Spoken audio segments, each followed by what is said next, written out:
Hi everybody, I'm Ryan, and today we're going to talk about the modern metagame over the course of the last week, and I realize there was a ban announcement that is more than likely going to affect modern on Monday, but I really wanted to just look at the metagame pre-ban. So as with all the metagames, this is technically a winner's metagame since Magic Online only posts the top 32s of challenges. Let's jump into it. So this is the overall modern metagame. You'll notice Boros Energy is at the top, followed by Temur Breach, then Ruby Storm, then Amulet Titan, and then Dimir Murktide rounding everything out. Now, before we move on to talking about the decks, I kind of wanted to look at this. I think Temur Breach is poorly represented only because everybody knows that it's going to be banned. So I think people are just like practicing other decks or have already sold their cards or whatever. And so this is kind of a skewed metagame, and it's important to keep that in mind when we talk about this. But let's start with Dimir Murktide. Dimir Murktide is sort of a control deck, sort of a tempo deck. They're looking to answer what their opponent is doing one for one using counter magic, hand destruction, and removal spells, and then punish their opponent and then play these really powerful and beneficial creatures, like punishing your opponent for drawing cards with Orcish Bowmasters, drawing a bunch of cards yourself and applying a lot of pressure with Psychic Frog, and just a 8/8 flyer for 2 in Murktide Regent. So they answer one for one, kill very quickly, and get this crazy card advantage from these cards. Every single creature's a must answer, and if you don't, you lose. In fourth was Amulet Titan.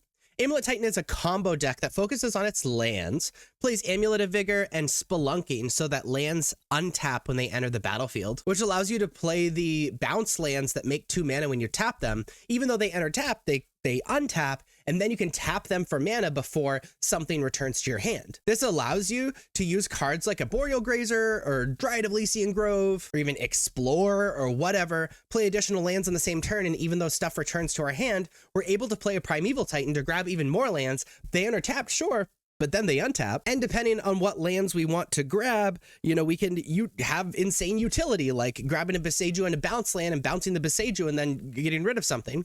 We can also Summoner's Pact for that Primeval Titan, or Summoner's Pact for that Dryad of Elysian Grove, and then cast Scapeshift and kill our opponent that way, or make a ridiculous amount of mana by grabbing Lotus Field, have it untap before we sacrifice lands. This is an incredibly deep combo deck and a pretty difficult deck to play, but is still very powerful. In third is Ruby Storm, another combo deck. What this deck is attempted to do is playing cost reducers like Ral Monsoon Mage and Ruby Medallion in order to play ritual cards to profit even more mana, to then play Reckless Impulse and Ren's Resolve to dig through their deck a ton, eventually storming out into a Past in Flames to do it all again, and then Grape Shot their opponent. It's your basic Storm deck, just focusing a little bit more on these cost reducers. In second, yet another combo deck, Temur Breach, which again is probably going to catch a ban in a few days. What this deck is attempting to do is assemble a combo of Underworld Breach and Grinding Station. Alongside that, they need a 0-cost artifact in the graveyard and a few other cards in the graveyard, and preferably a 0-cost artifact on the battlefield that they can then put into the graveyard. They're going to sacrifice the artifact with Grinding Station, mills 3 cards, allows you to exile those 3 cards with Underworld Breach to cast that 0-cost artifact from the graveyard, sacrifice it with Grinding Station, mill 3 cards, cast it from the graveyard with Underworld Breach, etc., until you mill your entire deck, and then you can cast Thassa's Oracle from your graveyard and win the game. It is so powerful and so consistent, and holy moly. And the most popular deck in Modern is Boros Energy. Boros Energy is probably the premier aggressive deck of the format, if you can call it aggressive. It's kind of slanting mid-range. It plays aggressive 1-drops like Guide of Souls, Ocelot Pride, and Ajani. So it has kind of a nut hand, but then that's backed up with crazy mid-range cards like Ranger Captain of Eos and Flage and Seasoned Pyromancer, sometimes Fable the Mirror Breaker. It allows you to have these incredibly powerful creatures and very, very aggressive starts alongside being able to hang with the big boys in the mid-range plan. But that is the modern metagame. If you like this video, please be sure to like and subscribe. Check me out on social medias. Links are above me and in the description. Thank you so much for watching. I'll see you next time.